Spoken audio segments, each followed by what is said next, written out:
हम अक्सर ट्रैफिक में फंसते, गड्ढों में गिरते, ट्रेन में लेट होते और बिल को भरते ये कहते पाए जाते हैं कि पता नहीं है सारे टैक्स का पैसे का सरकार आखिर करती क्या है। और आपका जो सवाल है वो वाजिब है, क्योंकि जब भी आप किसी सरकार को चुनते हैं तो आप उनको ये उत्तरदायित्व सौंप देते हैं कि वो आपके लिए आपके टैक्स के पैसे का इस्तेमाल करके आपका जीवन बेहतर करे। वो आपके लिए सड़कें बनाए, कॉलेज खोले, हॉस्पिटल का निर्माण करे, कृषि के उत्पादन बढ़ाए और देश में बड़े उद्योगों की स्थापना करे, जिससे आपको रोजगार के साधन मिले। और इन सब को करने के लिए उन्हें जो टैक्स के रूप में राशि चाहिए वो आपसे ले ले। लेकिन सरकार भी आपको इस पूरे खर्चे और आय का पूरा ब्यौरा देती है और उसी का ब्लूप्रिंट आपको बजट स्पीच में दिखाया जाता है और उसके बाद बजट डॉक्यूमेंट्स भी आपको रिलीज किए जाते हैं। पर सरकार का मोटा मोटा खर्चा होता कहाँ है और आय के साधन क्या हैं, इसको समझने के लिए देखिए कहानी बजट की का ये अंश। संविधान के रचनाकर्ताओं ने बजट पेश करने का एक मोटा ढांचा पहले ही तय कर दिया था। संविधान की धारा 112 के अनुसार एक सरकार को अपने खर्चों और आय का ब्यौरा हर वित्तीय वर्ष में देना होता है, जिसे हम एनुअल फाइनेंशियल स्टेटमेंट के नाम से जानते हैं। इसमें 3 भाग होते हैं। पहला भाग कंसोलिडेटेड फंड, दूसरा कंटिंजेंसी फंड और तीसरा पब्लिक अकाउंट्स। सरकार के सारे खर्चों और आय का ब्यौरा कंसोलिडेटेड फंड में ही होता है। सरकार के पैसे कमाने के साधनों को बोलते हैं रिसीट्स और खर्चों को एक्सपेंडिचर।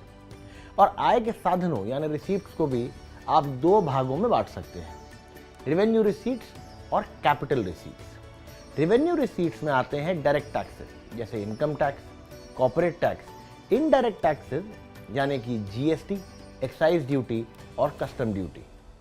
आरबीआई और पब्लिक सेक्टर यूनिट्स भी अपनी कमाई का एक हिस्सा डिविडेंड के रूप में सरकार को देते हैं। और अंत में सरकारी कंपनी में हिस्सा बेचकर भी सरकार पैसा कमाती है, जिसे आप डाइवेस्टमेंट भी कहते हैं।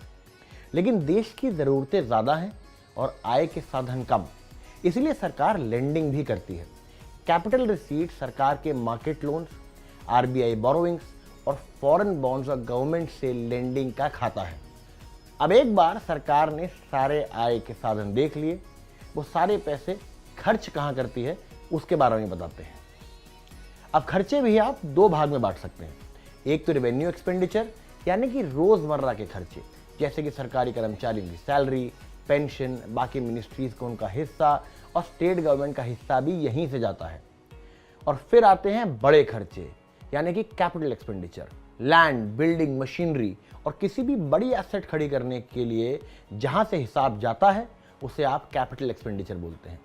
साथ में आता है कंटिंजेंसी फंड, जो कि सरकार सिर्फ आपदा के दौरान ही इस्तेमाल कर सकती है, जिसके लिए उसे ज़रूरत होती है पार्लियामेंट के अप्रूवल की। और अंत में आते हैं पब्लिक अकाउंट्स। ये पैसा सरकार के पास तो है लेकिन सरकार का नहीं है, जैसे provident fund, small saving scheme का पैसा, उसका भी हिसाब सरकार हर साल आपको देती है। अब सवाल ये कि बजट की प्रक्रिया आखिर कैसे शुरू होती है और कब से शुरू होती है। बजट की घोषणा तो होती है फ़ेब में, लेकिन इसकी तैयारी करीब 6 महीने पहले यानी कि सितंबर से ही शुरू हो जाती है। हर मंत्रालय को सितंबर में ही ये संदेश दे दिया जाता है कि अगले साल उन्हें किस स्कीम के लिए कितने पैसे की ज़रूरत है, वो वित्त मंत्रालय को बता दिया जाए। साथ ही में अलग अलग इंडस्ट्री बॉडीज जैसे कि CII, फिक्की और बाकी इंडस्ट्री पार्टिसिपेंट से भी राय ली जाती है। सारी मांगों और सुझावों के मिल जाने के बाद ही मंत्रालय अपने एक्सपर्ट के साथ ये फैसला करती है कि आखिर कितना पैसा किस स्कीम में खर्च करना है।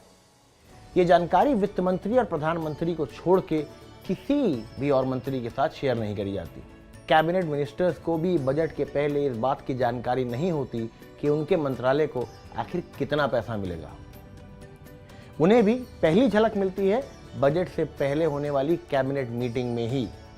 पर अगर आपको बजट से पहले बजट के एक्सक्लूसिव स्कूप्स चाहिए तो आप इस पेज को फॉलो करें, और बजट के बारे में अगर ऐसी और रोचक जानकारियाँ चाहिए तो हमें सब्सक्राइब करें, क्योंकि ऐसे वीडियोस तो लगातार आते ही रहेंगे।